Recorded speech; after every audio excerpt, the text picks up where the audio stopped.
Today I speak with Daniel Yu. Daniel is founding partner of the newly launched Africa Jobs Fund, a fund housed at Renaissance Philanthropy. He's the founder and former CEO of Wasoko, Africa's largest B2B e-commerce company, serving over 150,000 businesses across the continent with 2,000 staff and 145 million raised. While at Wasoko, Daniel led Africa's largest tech merger when Wasoko merged with Maxab in 2024. He's also a board member here at the Africa Urban Lab. I speak with Daniel today about job creation, about scaling large firms, international labor mobility, cities, and economic growth, among many, many other things.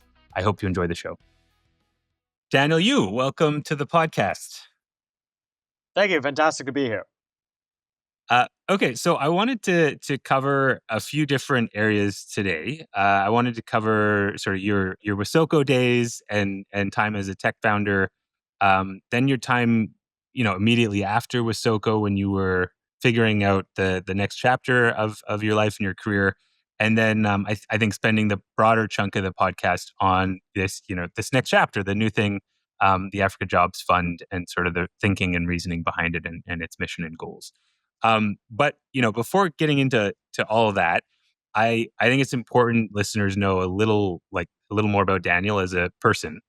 And my experience of you is you're a humble guy. So Daniel is not going to say any of these things as blunt as I'm about to say them, but he's one of the more impressive learners I've ever encountered. So Daniel knows 8 languages. I believe you were like a ranked chess player at some point in your life. You know classical piano to a very high level. You're one of the more knowledgeable people in various spaces in the effective altruist movement that I know of. On top of all this, you completed the biggest tech merger in African history. Most of this done before you were 30, right? I think everything except the merger. So, my first question, Daniel, is what is your approach to learning new things that sort of sets you apart on this margin? Like, do you have a philosophy of learning?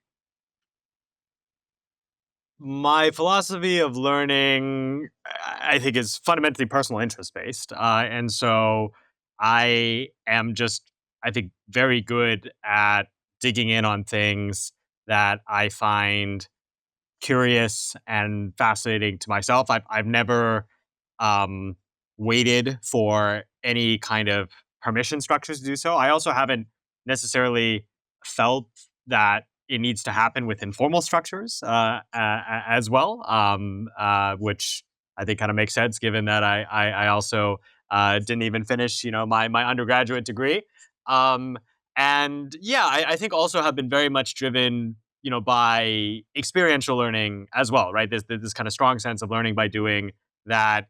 The most influential and meaningful learning opportunities also come from just kind of putting yourself in these unknown positions where it's just like, what are you going to find out?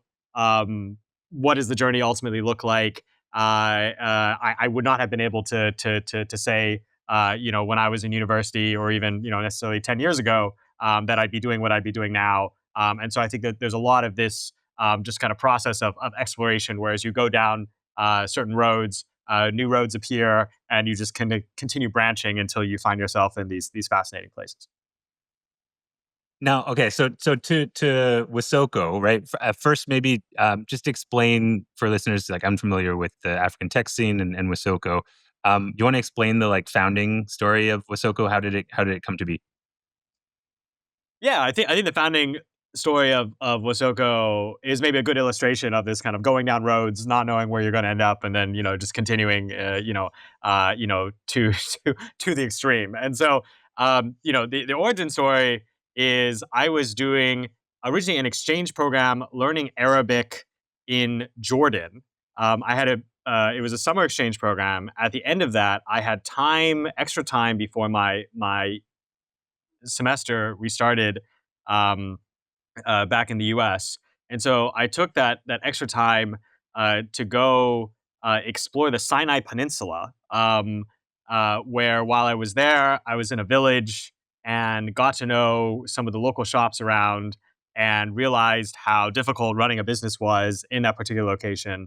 um, recognized that they had no digital tools, platforms that they could use, and also having software development skills and strong interest, thought that there could be a opportunity to build out something that could be helpful to these small business people. So that was the genesis of the idea. Um, that then became a business plan that I pitched back at the University of Chicago. Ended up winning some small prize money, for that idea. Took that as a signal to drop out of school and see where that idea could take me. Through the process of building out a kind of pilot system there, and then cold emailing a bunch of different consumer brands across emerging markets. Um, got interest from a few brands based in Kenya. Got on some calls with them, and got them excited enough where they said, "Look, if you come out to Kenya, we'd be open to launching a pilot together." 2 weeks after that, got on a plane, showed up in Nairobi, got this pilot up and running. Turns out that the kind of original envisioned concept, which was just a pure software play where I'd be licensing this system to kind of help ordering to connect the shops to these brands, that wasn't sufficient. So we ended up expanding the model so that we are not just solving the kind of ordering the data signal problem, but also the full logistics and delivery Right. um, gaps as well. And that basically then evolved into the full model that became Wasoko, the B2B e-commerce company, supplying mom and pop shops across Africa. Okay, so fast forward 10 years. And then you did the merger with MaxApp and stepped aside from day-to-day management of Wasoko. Um, at that time, I remember you were looking at what the next chapter could look like, right? And I guess um, this answer might be a little similar to your philosophy of learning that you spoke about at the beginning. But during this transition phase, like you and I spoke, we had a conversation, and it struck me like you seemed like more than most to approach this phase very, very deliberately, like intentionally taking a chunk of time, having a bunch of conversations with a bunch of people to winnow down what the like highest leverage next career step could look like for you. So, can you just go over this? Like in your head, how did you model this transition phase? What were the margins that you were optimizing on during this period? And I guess from this, what were the lessons learned for like yourself and that others can take maybe when they're thinking through big career transitions? My approach definitely was deliberate, though certainly the destination was not known, as I got into it, and as I had, stepped back from my full-time management role. I think there were a number of interests as well as constraints that I was working through. And so, there were some definite requirements on the personal side. After 11 years of being a full time startup founder, I knew I wanted something that would give me a little bit more personal flexibility. Wouldn't have the same kind of 24/7 demands that I was seeing. I just got married, and so wanted to kind of move towards having a more stable family life, and so there was this kind of question of, what is the level at which I want to kind of play and contribute, my role, my skills. And so, if you think about the spectrum of things at the direct operating level as a startup, in the trenches, building something from scratch, and then thinking kind of up the various layers where you're kind of further and further from the direct action, but maybe you can have more of these, meta level influences on ecosystems overall. There was kind of a question of what level to play there, and then I think the other dimension was, what specific areas to work through. And so on that particular question, I had a number of, I think, kind of decision tree forks that I was working through. So of course, Wasoko was a fully commercial entity, looking to kind of maximize its growth and its financial performance. Albeit, I think certainly with strong ultimate social effects in terms of the thousands of people that we were employing, and the small business ecosystem that we were that was our customer base. But I wouldn't say that it was a direct impact maximizing organization itself, Right. in the sense of if you compare it to, I don't know, the GiveWell's top charity list. We were not optimizing. Our core KPI was not disable disability adjusted life years, or double consumption years or something like that. It Yep. was shareholder return. And so for me, there was this question of, okay, do I continue in kind of pure private sector shareholder maximization kinds of work? Start another company, or perhaps another company there. Or do I go in the more kind of direct impact optimization route, which was something that for several years had felt more and more um, imperative for me, in terms of I really, I think in the final years of kind of growing and leading Wasoko, felt like there was more that I could be contributing on this direct social value dimension that I just didn't have capacity for, because I was the Mhm. CEO of a large company. So um, in that initial period, I think that first fork, I despite the kind of strong attractiveness and even kind of concrete opportunities that came up to go join the AI boom, and people who are doing exciting things in the in Silicon Valley, and making a lot of money doing it. I decided, look, my counterfactual value of going and taking a seat on one of those buses um, is not very high. There are thousands of people who are joining the AI gold rush over there, and people who I think are a lot smarter, sharper than me, in many ways. And so for me to go take one of those jobs, I think that the counterfactual contribution would be relatively limited. However, Right. if I think about where I could apply my particular set of experiences, having built this, large scaled up tech company across many markets in Africa, built out a lot of complicated operations along the way, and thinking about how that experience could be applied towards a explicitly impact maximizing mission. Um, Mhm. that really started to appeal to me as a much more kind of actually unique position to occupy. So I think that was the first big branch on the decision tree to confirm. And then once I went down the kind of impact maximizing route, I think then it was this kind of question of structure. So do I start a direct operating org, doing something in particular?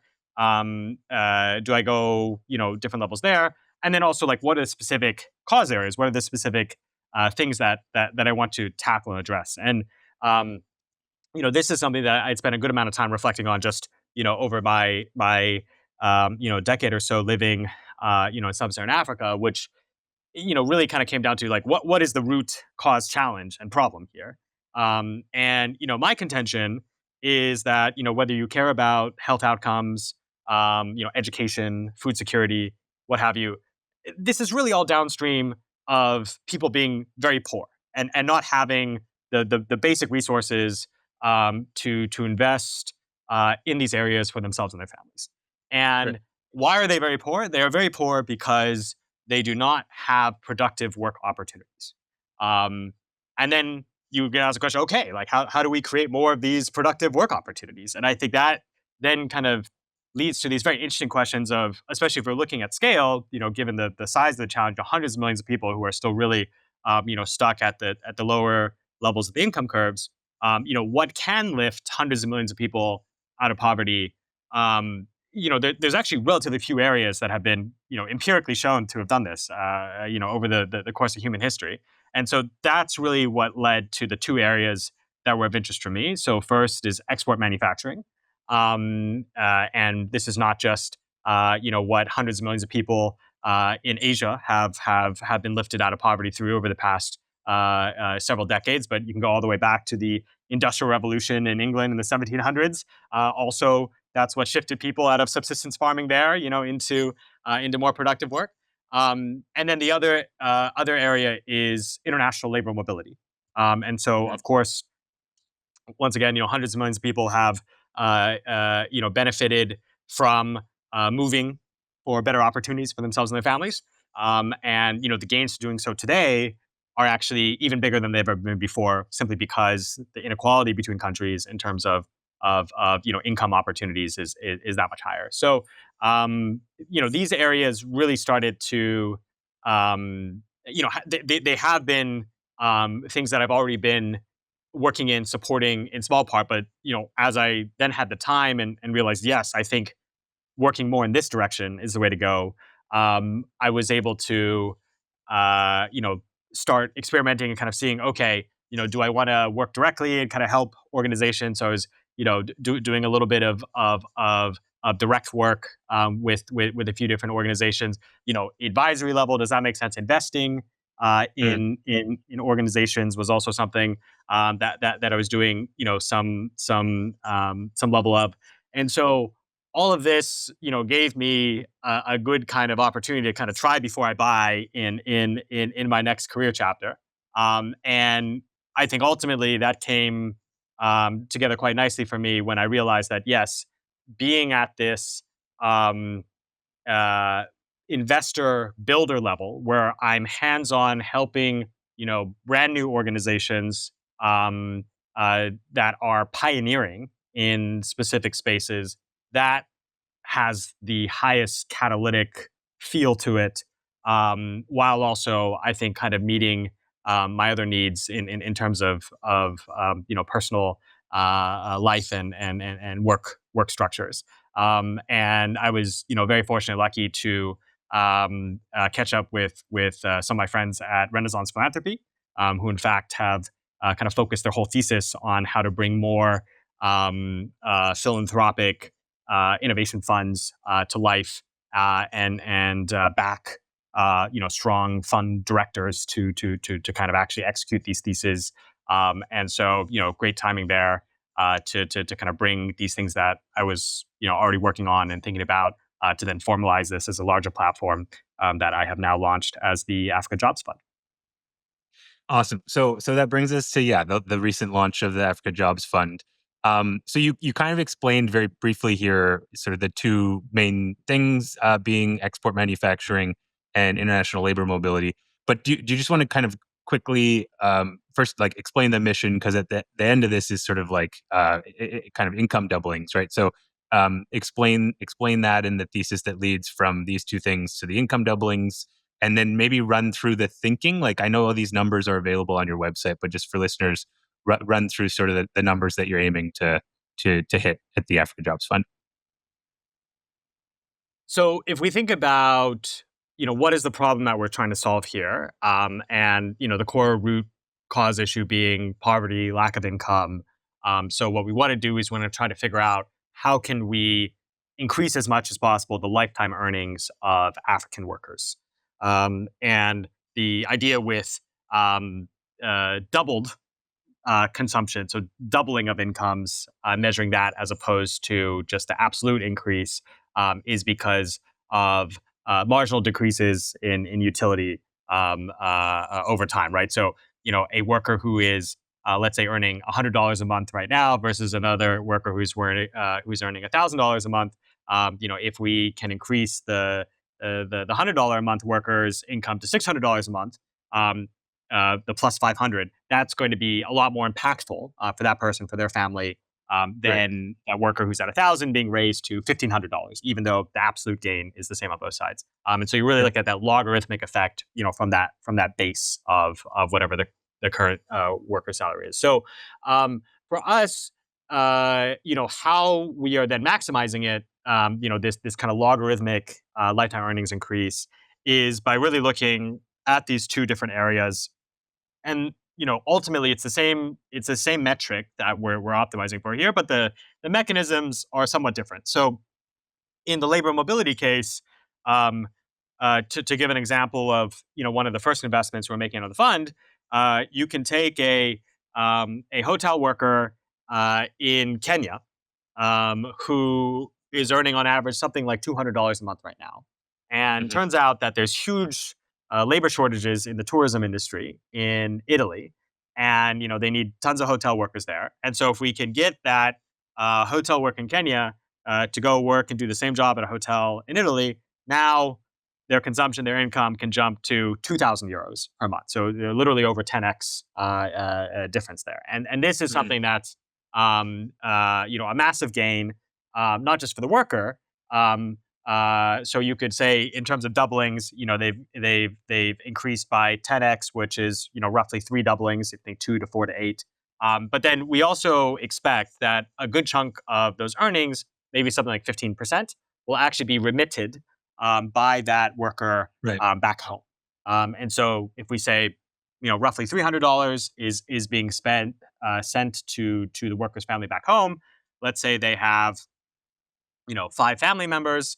Each one of those family members is maybe subsisting off of $60 per month in consumption right now. Mhm. That $300 that's set back, could literally double the consumption then of each one of those family members. So you can end up with five doublings just from those family members, combined with the three doublings that's already happening for that worker directly. So the point being that like the spillover effects, or sorry, the direct order effects, of international labor mobility can be enormous, both for the worker as well as for the family back home. But there's even these broader spillover effects too, where it turns out that actually building up your diaspora is very helpful, for the origin country as a whole. So you can look at lots of these examples. Take India and the huge successful diaspora that has been built up overseas, in the U.S. and UK and Canada, and many other countries. And it's very clear that a lot of the economic and industrial development, look at the tech sector, for example, in India, is a direct result of having a successful diaspora that's been built out, in these high income countries. And so overall, Mhm. if you can build up these diaspora, you have a lot of these other benefits that can eventually accrue beyond just these direct order effects of money earned and money sent back home. So that's the labor mobility side. In export manufacturing, you also, of course, have direct job creation. So workers or people who are getting salaried, higher paying jobs than they would otherwise have. Most likely, if you're doing something in entry level manufacturing, something like a garments factory or maybe some kind of agro processing type of business. These are workers who otherwise would not have formal employment. You're definitely kind of increasing income as well as stability of income there.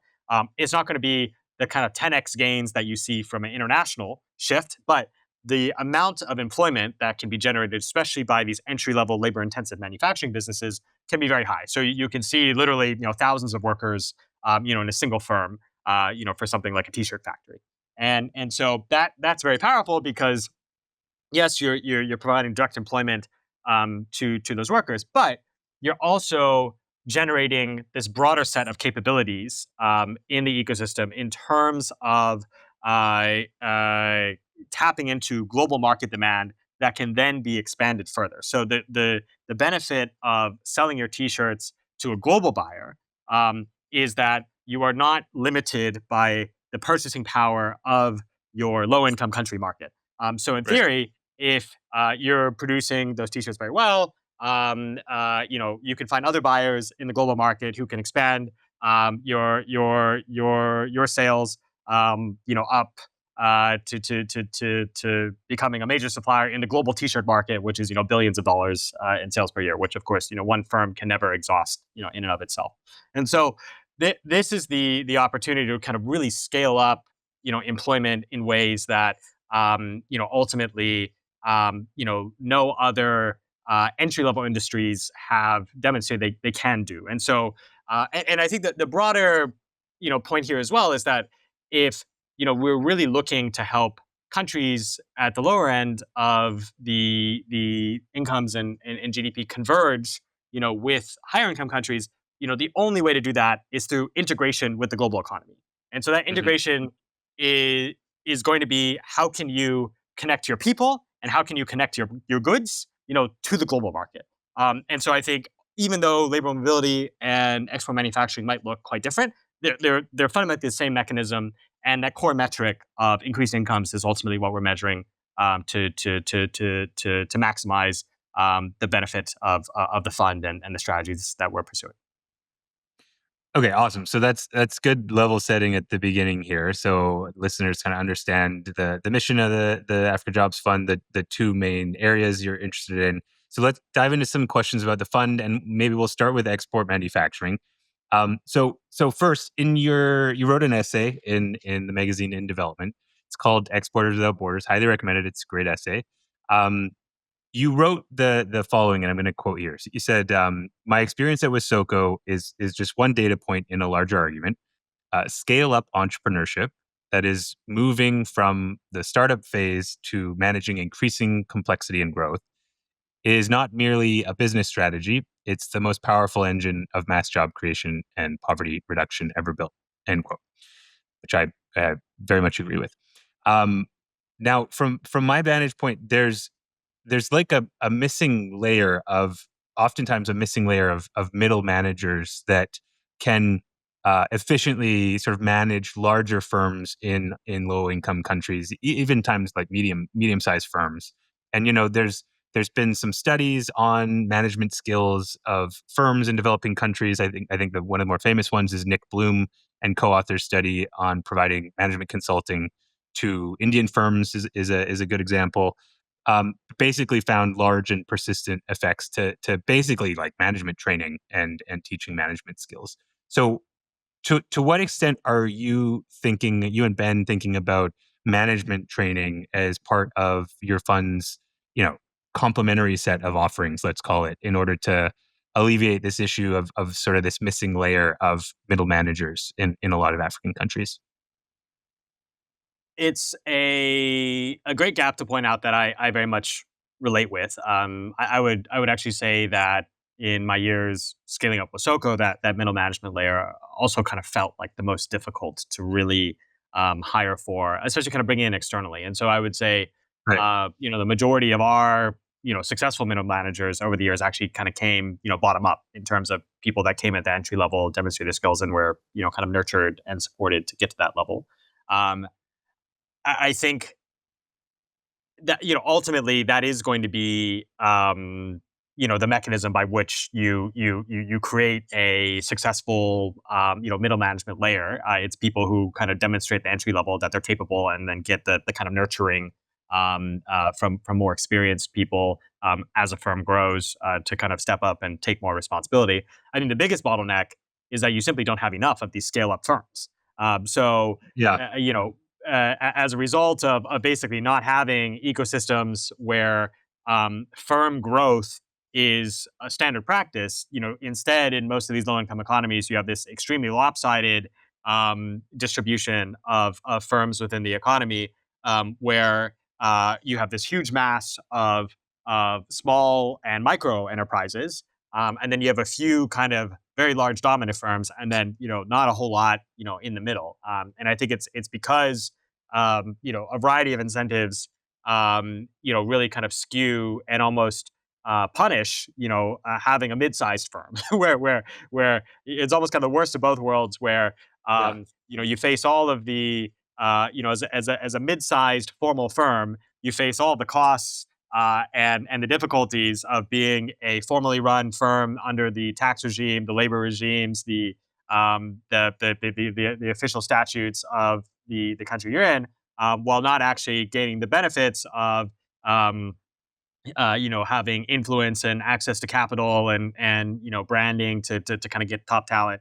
And so this kind of question of how do we increase the volume of firms that are kind of going through these life cycles and that are kind of built to scale, and firms that are started with the intention of going up these full curves, as opposed to kind of starting small to stay small. I think that that's Right. one of the most important bottleneck challenges, when it comes to building out these layers of talent. Because at the end of the day, you can set up training institutes, you can have lots of educational programs and whatnot. But I think the only thing that makes a good manager is someone who actually gains management experience. And the only way to do that is to just increase the volume of firms in the economy. And in order to do that, We need to have the enabling business environments plus the entrepreneurial talent and operators who are intentionally kind of building to scale.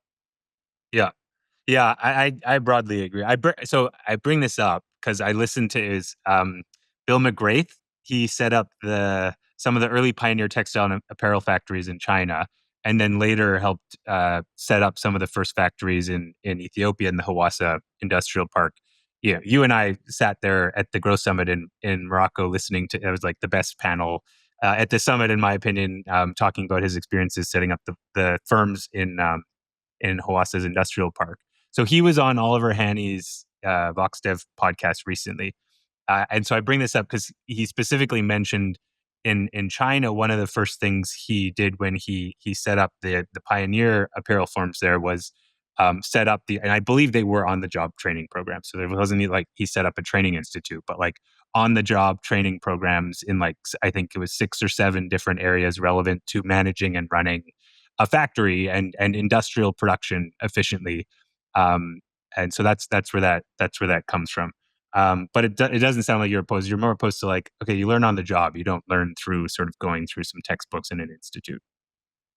Completely, completely. And I mean, I do think there are, one of the things that strikes me is I do think that there are better and worse ways to do talent identification or, kind of identifying high potential workers and future managers.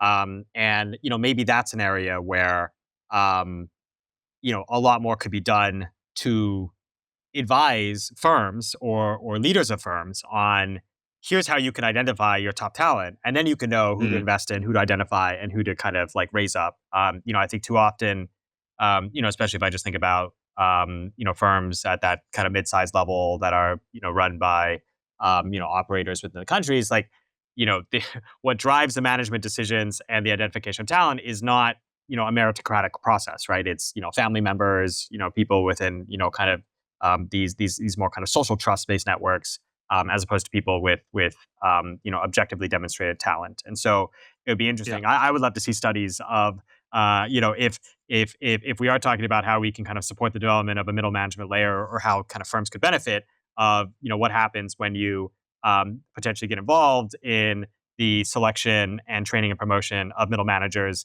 on a meritocratic basis as opposed to on some kind of social tie basis, and be curious to see what the outcomes of firms are based on that. yeah, yeah. And I didn't think to ask you, but like just kind of hearing you. So do you expect, I don't know if you thought about it, but like, do you expect, right? You guys you're going for large firms. You're going for large export manufacturing firms. Almost by definition, in order to export, you have to be large, right? Um, do you foresee that in the philanthropic world or the global development world, you guys could run up against this like SME crowd that's like rah SME and these small firms and like have you thought about like other than just the numbers, like have you thought about sort of what's the politically least resistant path to like win some of these guys over? Because I imagine like there that crowd exists. I know some of them. So what are some things that you're doing to try and I guess win them over? Or do you care what they think? I don't think I'm in fundamental exclusive opposition to the crowd, at least from their perspective. I agree that my strategy is certainly not to say, oh, we need to have some generalized strategy for how we're helping all the small businesses across sub-Saharan Africa. Um, I think my very explicit approach is like we need to find the businesses in export manufacturing and in labor mobility that they might be small today. They might not even exist today. We might, be involved in helping to set these things up from day one. But then, they need to be things that ultimately do scale up and grow and become, the large successful businesses that are actually generating employment at scale. Um, so, I think in my experience, also having run a business whose entire model was to support small businesses across Africa before. I think it's about kind of saying, okay, um, within the audience of small enterprises that another program might be supporting, um, are there enterprises that have the scale up potential? And Right. like that's really, where you should be doubling down and kind of saying, rather than I think more often than not, a lot of these programs, they kind of look at the whole basket and they kind of say, okay, how can we help this whole basket of small companies, increase their revenues or something, by 10% or whatnot, and that'd be a huge success if we do that.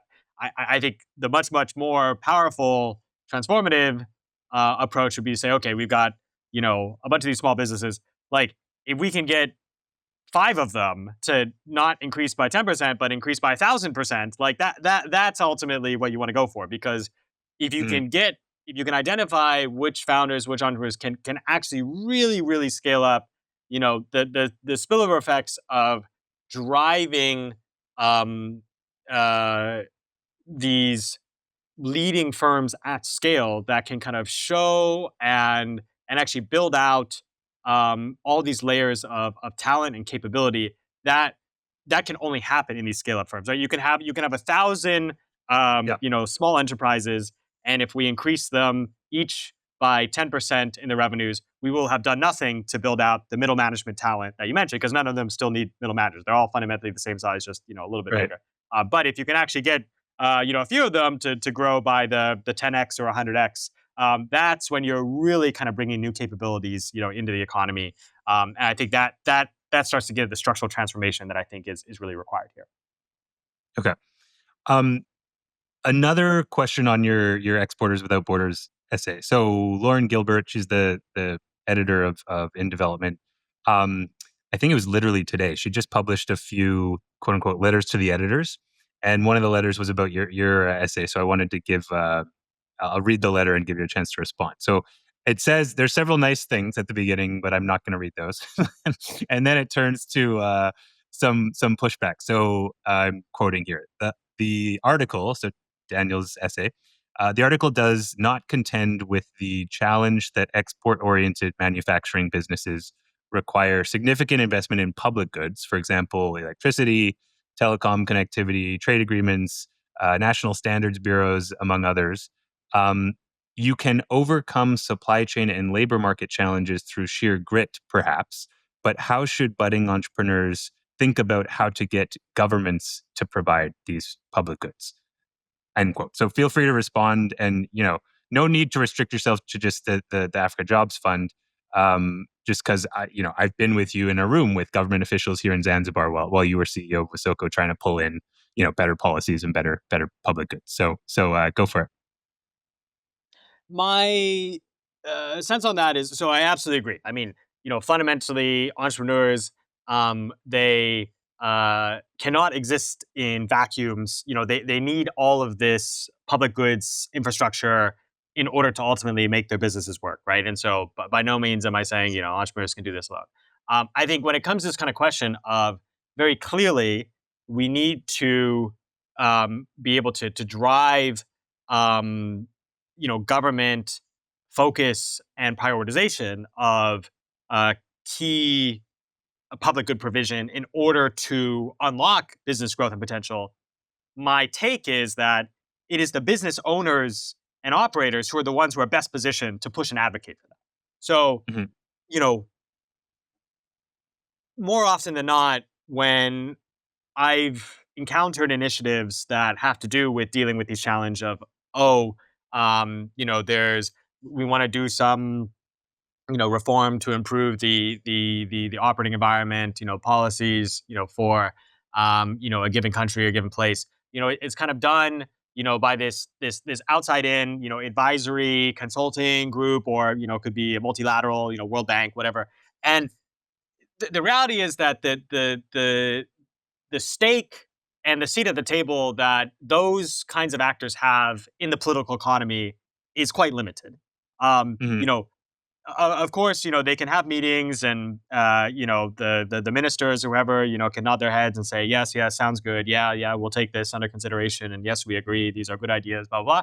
But like, you know, I don't actually believe in a lot of these, kind of observers in their ability to actually meaningfully influence and get these kinds of things done.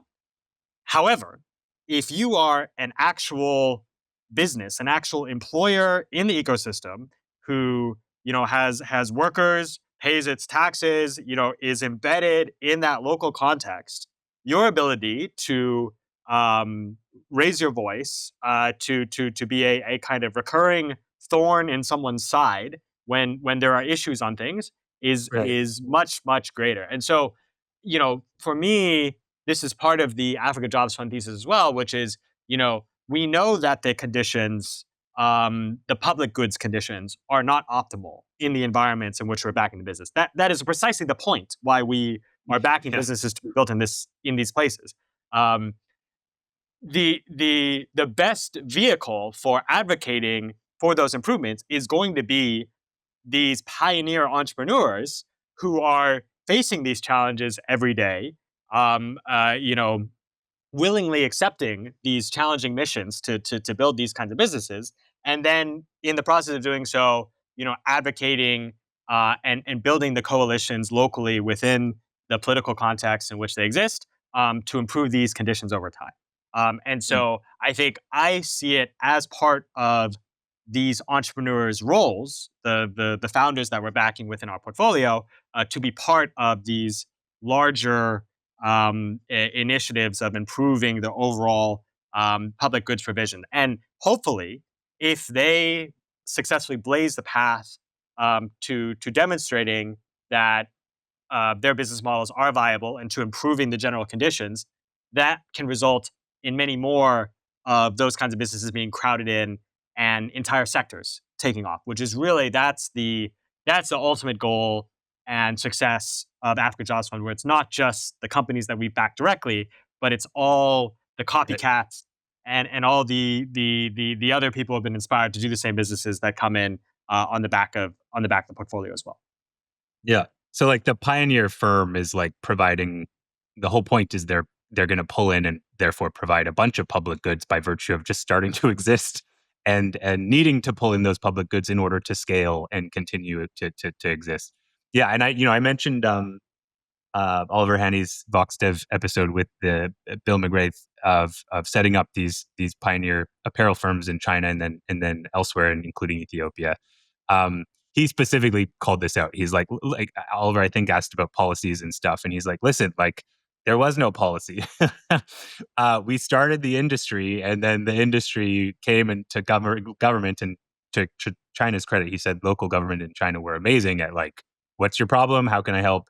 And industry would go to local government and say, these are all my issues. And then they sort of try and move heaven and earth, some better than others, to remove those obstacles to scaling the apparel sector and others. Um, Okay, so just moving on. So Scott Alexander, he had an essay back in 2024. It's titled "Does Capitalism Beat Charity?" Question mark. Where he basically makes a similar argument as you did in your InDev essay. But I bring it up because he ended the blog post with this bit, which I thought was interesting, and I'll quote him here. He said, "I'm willing to believe that some capitalist charities, whether these are development aid think tanks or investments in developing world projects, could potentially be better than usual charities. The reason I'm not donating to these is that nobody's done the hard work of identifying these and calculating their expected value, and I don't feel qualified to do that work myself." End quote. So, easy question, Daniel. Have you sent Skull Alexander your expected value calculations? I have not, but it sounds like I absolutely should. Um, Yeah.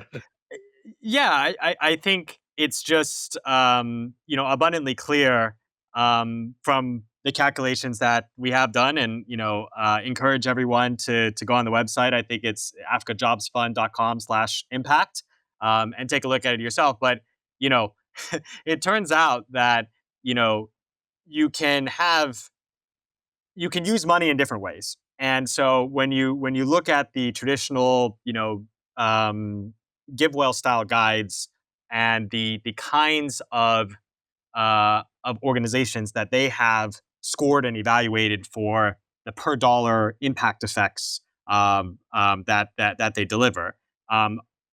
all of those organizations um, fit this one-way money structure where it says, okay, we give them a grant of $1,000, and this is what they do with it. They spend it, and then this is the effect. This is not how money works in the Uh, real world. Most money has some form of recyclability and is actually kind of redeployed in different ways in order to create value in a mutual system. And so, not only looking at interventions that are 0 cents on the dollar um, is just a very arbitrary constraint to place on how we can think about maximizing impact on whatever metric you're talking about. Could be health for DALIs, or in our case, these DCYs, double consumption years.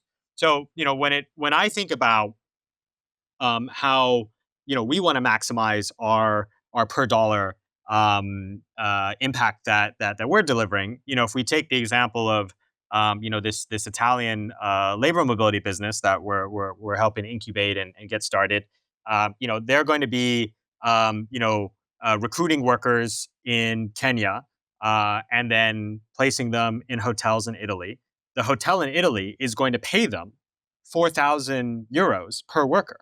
The cost to actually prepare the worker and send them over is going to be at most 3,000 euros. So mhm, every worker is going to be netting a profit to this firm of roughly 1,000 euros. Now, let's look at the financials for this worker. We said before they're going to go from earning $200 a month to 2,000 euros a month. So roughly speaking, they're going to be going from something like $2,500 a year to $25,000 a year. If you think about that over the career of that worker, and these are young people, usually in their early 20s that we're going to be that are the focus demographic here. If they're working for 40 years, even just at the kind of baseline income increase that they've experienced, we're already talking about $1 million in increased career earnings. So there's mhm, $1 million in increased career earnings, while also getting paid 1,000 euros to do that, right? Like this just kind of breaks all of the traditional kind of cost effectiveness calculations that assume you must lose money when you're doing something good. And so I think that there's a fundamentally kind of like a new methodology that needs to be thought about in some of this. We're thinking about it a bit. We certainly haven't finished it, but the point being that when we're thinking about cost effectiveness, we really shouldn't just be limiting ourselves to this 0 cents on the dollar thinking, right? In fact, it's my view that probably the most high leverage stuff is going to be more in the 90 cents on the dollar stuff, where it's things that are likely commercially viable eventually. But in this particular stage right now, they're not yet, and so they need some amount of subsidy today to kind of get going or get through this initial phase. Once they get through it, they can get the downstream commercial capital to continue to scale up. But you need to mhm, kind of cover this risk period now. And if you do so, you can have enormous gains later that, 9 out of 10 times, kind of repay you back your money, maybe even more. Sometimes they fail or sometimes they pay you back less. But in expectation, that's going to allow you to unlock way more activity and get you a far, far, far higher cost effectiveness per dollar than just doing the 0 cents on a dollar grant making stuff. So I think this is part of, I think what we're helping to hopefully kind of open up as a space for analysis to basically say, look, the vast majority of activity in the world is not done by 501c3 nonprofits. It's in fact done by businesses, and that's where the vast majority of the capital in the world is too. And so, if we can figure out, the shape of things, I'm not talking about like double bottom line impact investment.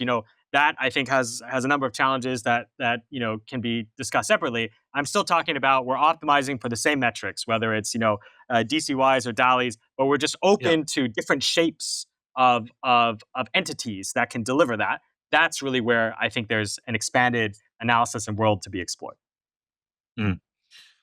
Now, I know you're aware that Danny Roderick, he recently wrote an op-ed a few months ago in May called "How I Became a Manufacturing Skeptic."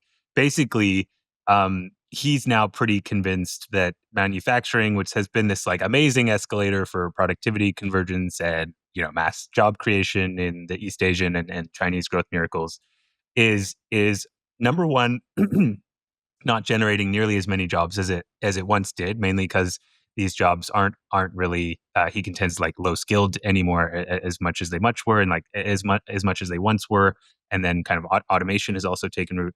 And then number two, countries are reaching their peak levels of manufacturing at uh, much lower shares of the overall economy than has historically been the case.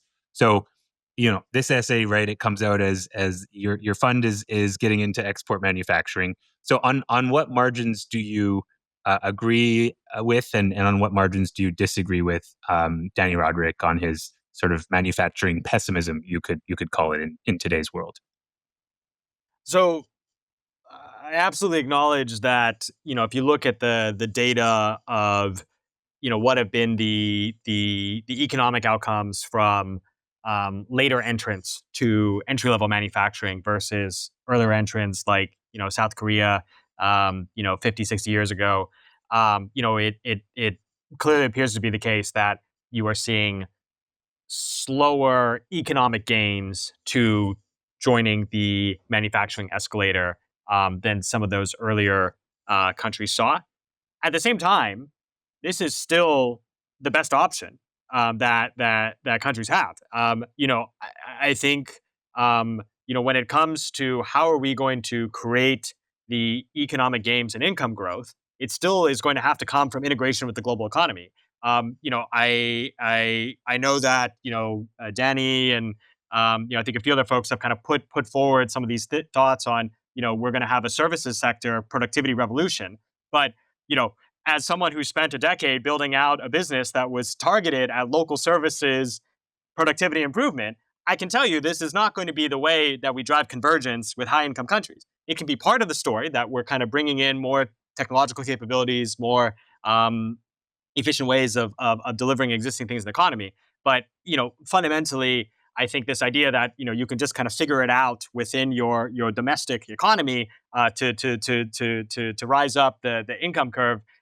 This has just not been historically supported by any convergence by any country through the history of the planet. And I think it just kind of goes against the common sense view of when you have $100 trillion of high income country and high productivity societies kind of doing stuff with each other. This idea that you're not going to try to do everything you can to integrate with that, and you're just going to kind of try to figure out things in your own little sandbox. This is just not how we're going to create prosperity in the long term. So while the latter might be a bit steeper, the rungs might be a little bit further apart. You're not going to get up it as quickly as you were maybe 50 years ago or so.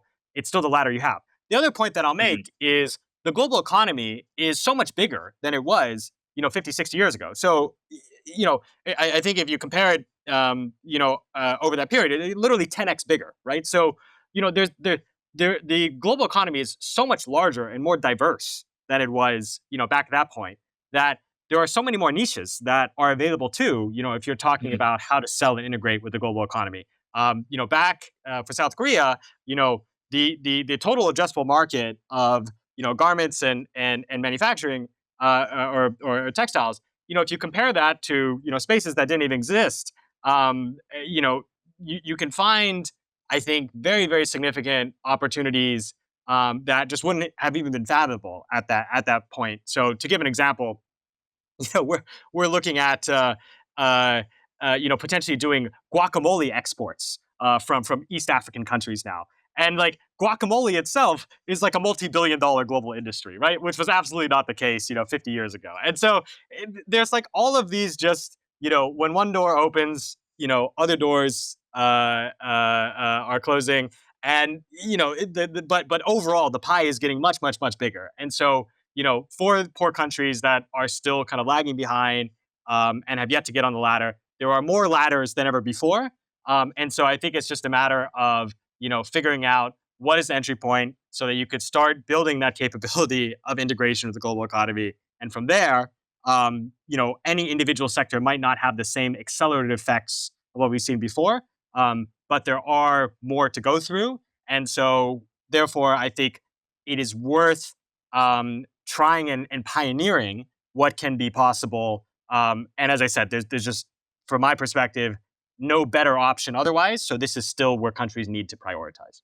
Okay, so just transitioning to some questions on international labor mobility. Now, you kind of briefly went over the case for it a little earlier in the podcast, but how about we start? You just explain the Africa Jobs Fund's like current opportunities around international labor mobility. You've already spoken a couple times about the Italy case with the tourism sector there, but there's also another opportunity in Germany on your website. So, do you want to talk about this and sort of the type of entrepreneurs you're looking for?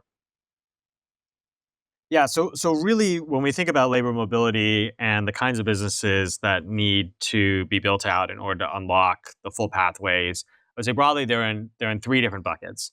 And I'll start with the first one because I think this is perhaps the most underlooked, but the most important component. That's really about organizing the demand side.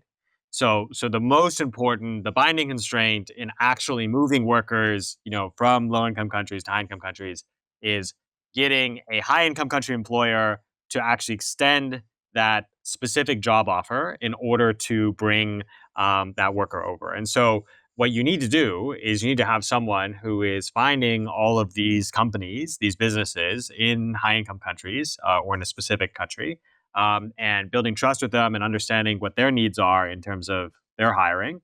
And once that's clearly defined, then you can make that accessible to partners kind of further up the chain to find the right workers for those roles. So this kind of demand aggregation and organization layer is very important. So you want to have recruiters in high income countries that are working with those businesses and organizing it. On the training and preparation side, this of course is key. Many of these roles, you want people who have learned the languages up to certain levels in order to qualify. Also have specific skills or certifications. So you need to have those kinds of training academies or programs in place. But that should once again kind of follow from clearly defined opportunities and jobs that are to be done. Should not be done in isolation to just kind of train up people without having jobs and identifiable firms in place to do so. And then the third component is the financing mechanism. Training and then ultimately going abroad to work is a big financial burden, um, and because of the multitude of players involved and the costs, you need to have the right kind of financing structures in place. And I think about this very much in the same way as student financing and investing in getting a degree or going to some kind of trade school or something like that, which is you're investing in your future because the individual person who hopefully is going to get a higher paying job afterwards, are going to be the one who benefits the most. And so having the right kinds of structures where workers can receive financing so they don't have to pay large out of pocket upfront expenses, and only kind of start paying back later once they have found success in higher earning jobs, in destination countries. Building out the right kinds of cross border multinational financing mechanisms that work for that is another bucket of things to be done. And so, broadly speaking, these are the three areas where we're looking for entrepreneurs to build businesses and provide services to unlock these labor mobility pathways. Okay.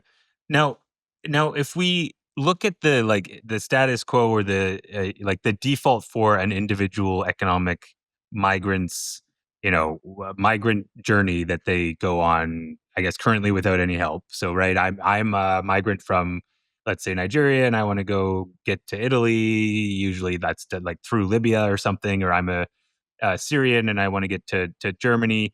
Um, so, like, first, what are the biggest frictions I, as that economic migrant, experience, right now along that migrant journey? And then, I guess number two, are there current organizations or companies like focused on addressing at least like some of those frictions that the you know average or typical migrant from these places trying to get to Italy or Germany or elsewhere experience along that journey?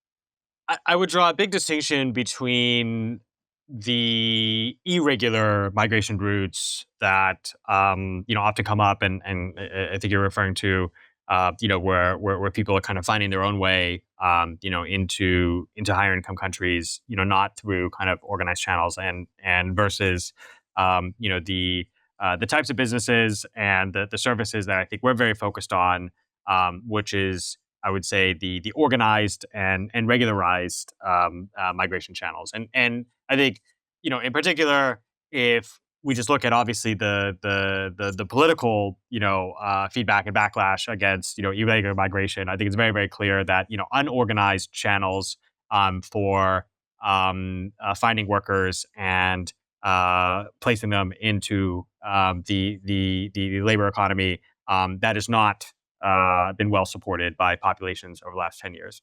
At the same time, these labor shortages exist, and the private companies, the businesses in these ecosystems, they desperately need these workers. It's a funny kind of a dirty secret, but actually last year, under the full year of administration of the Trump presidency, more seasonal workers came in under temporary work pathways to the U.S. than ever before, and it's because farms and large agriculture businesses, needed workers that were not available in the U.S. economy, and actually successfully lobbied with the Trump government to make these pathways possible to bring in workers to fill these roles under organized programs that have existed before, but were kind of expanded to be larger than ever in this past year. And so, from my perspective, these kind of organized channels that are really private sector led. So it's individual businesses within the destination economy who are providing the political pressure and then also taking the responsibility to identify and recruit workers that kind of fill their particular needs. This kind of organized migration channel is going to be the default way in which workers from lower income countries are going to come to higher income countries going forward. And I think this makes a lot of sense because these are workers who are coming in because workers could not otherwise be found for them locally. They will also have jobs on day one. They'll be paying taxes from day one. And whatever requirements which governments might want to add in order to kind of assist or make the profile of the workers, more amenable to the citizenry, like having certain language skills, having certain requirements, education, certifications, whatever. I think those are all reasonable things that Mhm. individual governments can decide alongside their employers to put in place. And then the training or the preparation infrastructure, though that layer of services that I mentioned, that can then be built up to respond to that demand. Once it's set in place. But Mm. I think the key thing is kind of this emphasis on organized channels as opposed to the more irregular, unorganized channels, which unfortunately have been what I think have taken up a lot of oxygen in the room when most people kind of think about migration. Yeah. I actually don't know the you might know the numbers, like the numbers between these irregular channels and the regular channels. But thinking about this, right? Like, oh, so you have a cost effectiveness analysis on your website that you already alluded to. I don't know if it includes this, but like to the extent that you guys make um, the regular organized channels like number one easier, less time intensive, less costly, kind of more guaranteed to kind of it working out at the end of the day with a job. um, to the extent all that happens, you could actually be pulling a lot of people away from pursuing these more dangerous, unsafe, um, unorganized channels of migration. Um, and I don't know how that factors. Like that could obviously factor in terms of dailies. Like you're not going to be injured, or some people have died. I'm sure that's the like vast minority of cases. But have you thought about that, or is it kind of negligible in the grand scheme of things? I have not factored in those numbers in particular. I'm not familiar with whether there have been studies to analyze specifically that affects.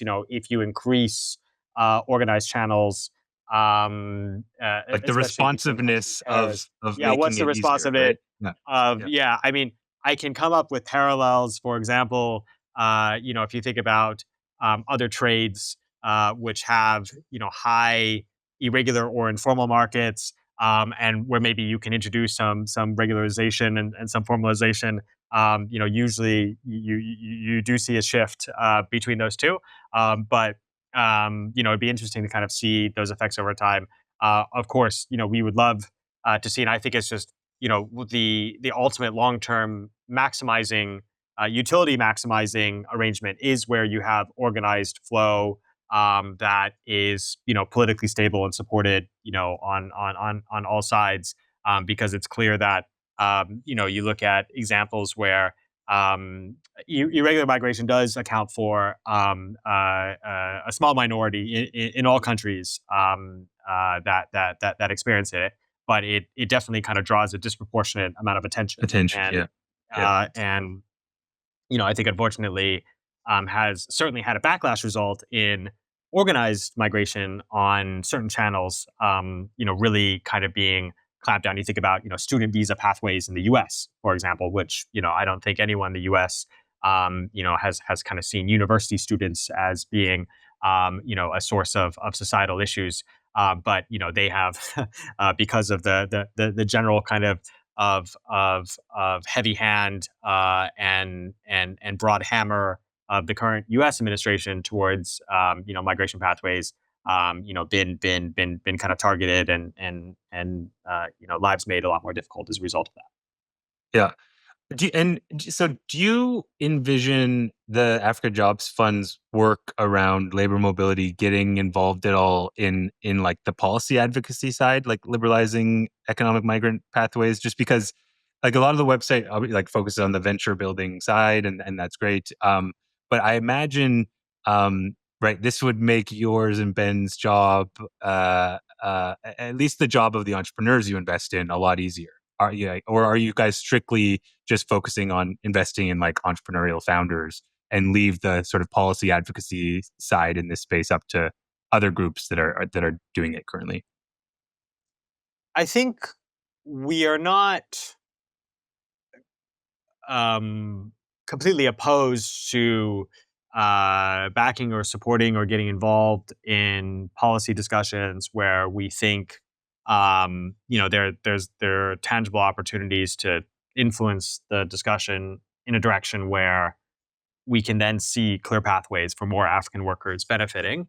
Um, at the same time, I think we do see the kind of primary activity of the fund as backing businesses that are going to increase the actual kind of movement of workers, Hmm. under these pathways. And so, once again, I think when you have entrepreneurs that can take an opportunity and actually build it out and kind of show successful case studies and proof of concepts, and then be stakeholders in engaging with policymakers, government officials. That's what we're seeing today, by the way. So in Italy, the Maloney administration, which is very conservative, Right. far right party that was elected, in large part because of its views on wanting to reduce migration, especially the irregular kind. Um, it is under their administration the past year that they have made it much easier for Italian companies to do the overseas recruitment and bring workers in. They have introduced a new program, a new pathway in order to do that. This pathway is still quite new, and so the startup, the entrepreneur that we're backing there, is in fact engaging very closely with the policymakers to basically be the guinea pig and the actual one of the first operators to kind of bring workers in under this. And so there are these kind of very clear feedback loops in which kind of policy and practice are being linked together, and being driven, Hmm. in this case by this pioneer firm, by this entrepreneur. I think that type of model is exactly what we want to see and what we expect. I think whether to kind of get involved earlier in the policy making or shaping, I think really kind of depends on whether we've exhausted all of the existing kind of openings in the policy landscape as things change, which as of right now, I think the good thing is we are seeing more and more countries kind of move in this direction of having more organized pathway policies. And so my general sense is, we will see more and more of these pathways open up. Perhaps even faster than we can kind of build the companies and build services to meet them. And so, if all goes well, then we can focus more on that rather than having to go further upstream in the actual kind of policy debates itself. Okay. Okay, now I'm gonna ask you to humor me, Daniel. I have a pitch for I guess a kind of distinct framing for the two areas that the fund focuses on, and I want you to tell me your thoughts and like feel free to absolutely tear it apart. But right, so as I was prepping for this podcast, it occurred to me that these two areas that the fund is focusing on, that we've been talking about, export manufacturing, labor mobility, are or can be viewed or framed as actually like complementary. So like, okay, why do I say that? I think a lot of it comes down to, or could come down to timing, right? So as we've already discussed, economists like Danny Roderick and others, they've recently voiced right this skepticism on export manufacturing being able to deliver the mass numbers of jobs that it used to during, for example, East Asia's rise. And Roderick and others, they then conclude that there will sort of need to be more attention to, he calls it like industrial policy for services or non-tradable services, right? That you kind of alluded to when we were talking about Roderick's recent op-ed. Um, but as you rightly said, right, the non-tradability of services has like these huge downsides. Mainly, that's like because if you're not traded and therefore you're consumed locally, you cannot tap into these external incomes or this global demand. So you're by necessity like limited to domestic incomes and domestic demand, which in low income countries is by definition low. Um, but like so in a way, isn't your international labor mobility work suggesting, like, no, we can actually start to make what were once purely non tradable services, we can start to make them tradable? And this is happening at a perfect time when export manufacturing is ceasing to generate the same number of jobs as it once did. And so I think of like you told the story of the tourism people in Kenya moving to Italy. But like, I think in one of your essays, it was yours or Ben's essays, you talked about the Filipino nursing study is a perfect example of this. Like nursing services is ostensibly on the face of it a non-tradable service. But this newly open labor mobility pathway opened for Filipino nurses and basically made it a tradable service. Um, and so I guess like opening up these new tradable service pathways to higher productivity jobs, it couldn't happen at a better, more complementary time when the allure and like shine of export manufacturing jobs is declining. So like I'm rambling now, but like that's the theory. Um, Again, feel free to tear it apart. What are your thoughts? I completely agree. I mean, unlike Danny, I don't just kind of buy, at face value that because, the speed of climbing on manufacturing ladders, has slowed that, that's no longer a pathway or that should no longer be an area of focus, for low income countries. So to me, it's not an either or even, so much of a hedge, but it's like you do both. And I think they both are integration with the global economy, which is how we are going to generate better incomes for millions of African workers. And I think that in some sense, you could definitely come up with great scenarios in which in one world, yeah, maybe the manufacturing growth opportunities are fewer, but there's more clear demand on non tradable services, and so that becomes more of the portfolio. I can also see other, scenarios in which, for whatever reasons, labor mobility is not growing as well as we like to see, and export manufacturing becomes more of the focus. So I think having both, having a single unifying core metric that we're optimizing for, which is these doubled consumption years, these lifetime earnings increases for African workers, allows us to pursue um, uh, you know these different avenues for how we're creating prosperity for workers, while still having the kind of coherent thesis and perhaps some internal complementarity, between these different focus areas. Yeah. Um, okay, so good. My theory is not totally out to lunch. Fantastic. I'm glad to hear it. So just moving on, I guess in addition to all this work, you're also among other hats, a board member here at the Africa Urban Lab. To me, this makes sense, right? If your thesis at the Africa Jobs Fund is to like move a bunch of people from low productivity to high productivity jobs, like export manufacturing firms important, international labor mobility important, but pretty much all the high productivity jobs on the planet are in cities, right? So consistent kind of with the overall thesis. Um, Now let me pose an argument to you, and again get a response. And as always, feel free to tear it apart ruthlessly. Um, here's the argument. So could it be that from an expected value perspective, there could be a bigger cost effectiveness argument to be made for spurring rural to urban migration within countries rather than international migration across countries?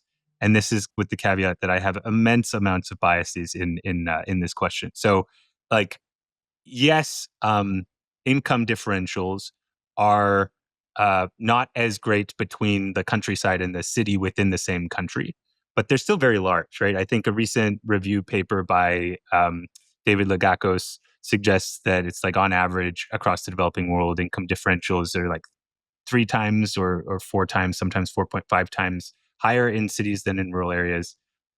This is by no means the like 35x, I think, is what Ben said is the difference between, I think it was Malawi incomes and German incomes that he wrote up in a recent Substack essay. But it's not nothing, right? It's roughly like an order of magnitude less.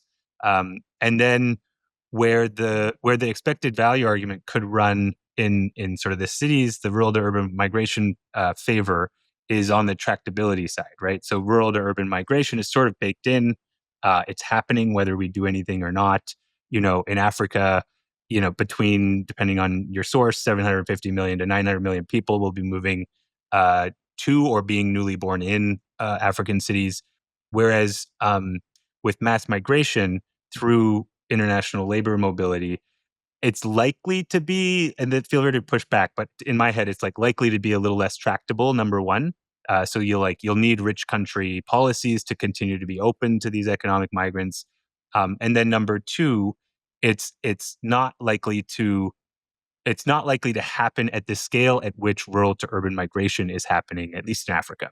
Um, yeah, I checked up the numbers briefly. For example, during the age of mass migration in the late 19th century, Claude says something like 55 million to 60 million Europeans migrated. So yeah, huge amounts of number, but not close to the 750 million to 900 million estimated for Africa between now and 2050. Anyways, you get the gist of the argument. What's your response here?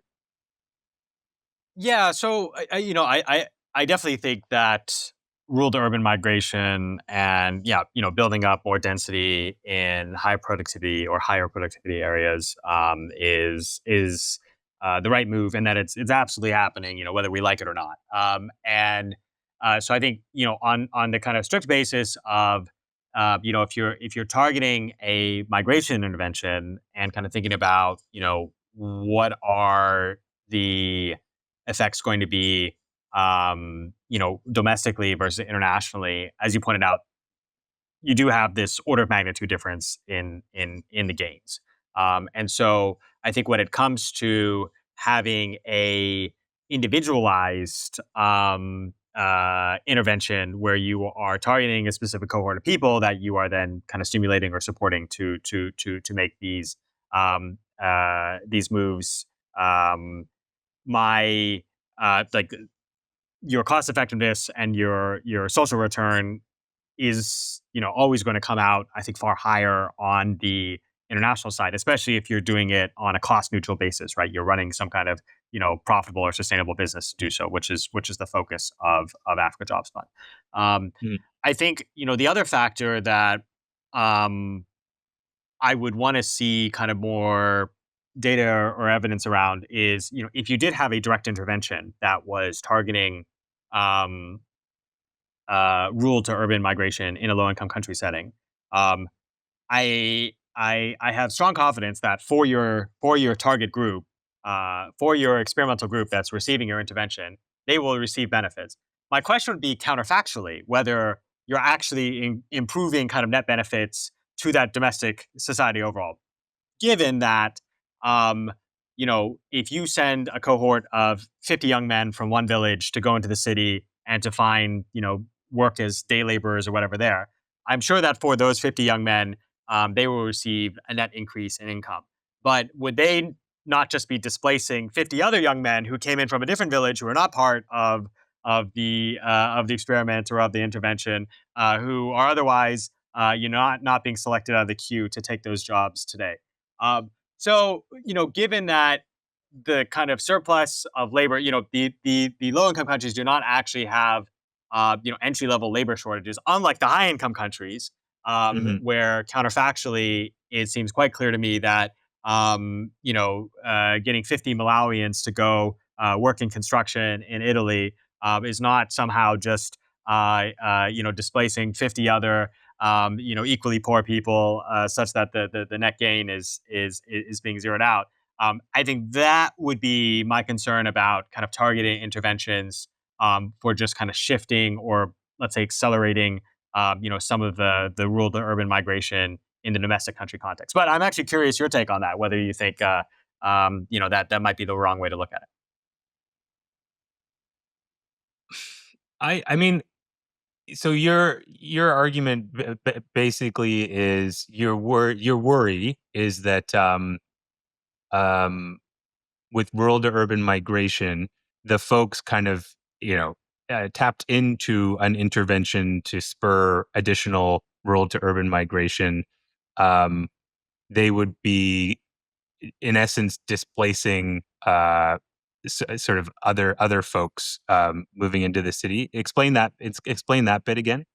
Yeah, I think given the reality of rural to urban migration is already happening at a significant rate in most low income countries, a targeted intervention to increase the mobility of some subset does not necessarily lead to net overall economic gain for rural to urban migrants, because you don't actually have a market failure right now in supply demand matching, which you definitely do have internationally, right? Internationally, the international mobility of people in the global economy is one of the most distorted and constrained economic systems that exist because of the whole regime of visas and not being able to just go where demand is because of all the borders and barriers between them. Um, those factors are usually not a constraint when it comes to domestic labor supply. So my question, which I'm open to kind of understanding from people Yeah. who may be looking at this more closely, is like, do we actually have a market failure to be overcome here right now? With specific interventions, and I know there have been some definitely interesting studies and interventions that have been done in Bangladesh, for example, that have looked exactly at this type of setup. Uh, Mushfiq Mubarak Yeah. has done this work, and for that group that has migrated, they have in fact kind of seen the benefits, and quite kind of cost effective. My question is kind of, on the whole, in the whole ecosystem and equilibrium, how did that actually shift things? Was this did they just kind of take the places of workers from other villages who were not part of the study or not part of the intervention, who would have otherwise Yeah. gotten those jobs? Because at least to me on the outside, it doesn't seem like rural or kind of entry level labor supply in cities is in any kind of shortage right now. Hmm. Yeah, and I mean, I can't think of any. I tried to, as you were speaking, think of studies off the top of my head that got it, like general equilibrium effects, and Hmm. and Hmm. and none come to mind. I've read most of Mubarak's stuff around the no lean season stuff, where like basically they give, I think, some combination of information about like the job market in this city, combined, I believe, with they pay their like bus fare or something, their transit fare to the city, removing these types of frictions, and then randomly assign that intervention to a few villagers. It significantly increases the likelihood, number one, that they go to the city, and then that increases their wages. And I think they're more likely to then go back in future seasons. They're more likely to migrate to the city for urban work. But I haven't seen like specific answers to the point you're raising about general equilibrium effects. So yeah, I don't know. I'll do a Google or Claude search after we're done and get back to you. Um, Last question, sir, for people listening who may see themselves as potential founders or entrepreneurs. Where can they go to learn more? You can learn more at our website, which is www.africajobsfund.com. We also have a great Substack, Africa Jobs Fund Substack, which we would love for people to subscribe to. And also follow us on LinkedIn, putting up lots of great stuff every day about the different organizations that we're backing, different initiatives that we have underway, as well as jobs that we're creating both for African workers as well as for people who want to come join the ecosystem, building these transformative businesses to create more income opportunities for the people who need them the most. Great. Daniel, thank you so much for coming on the podcast. It was an awesome conversation, and I am very excited to continue to watch the progress of the Africa Jobs Fund. So thank you so much. Thank you. Pleasure to be here. Thanks for listening to the Africa Urban Lab podcast. To listen to our other episodes, follow us on your favorite podcasting platform or subscribe to our YouTube channel. And pretty please, if you liked the episode, share it with your friends and your network. It really, really helps grow the show. We appreciate it, and we appreciate you. Thanks so much.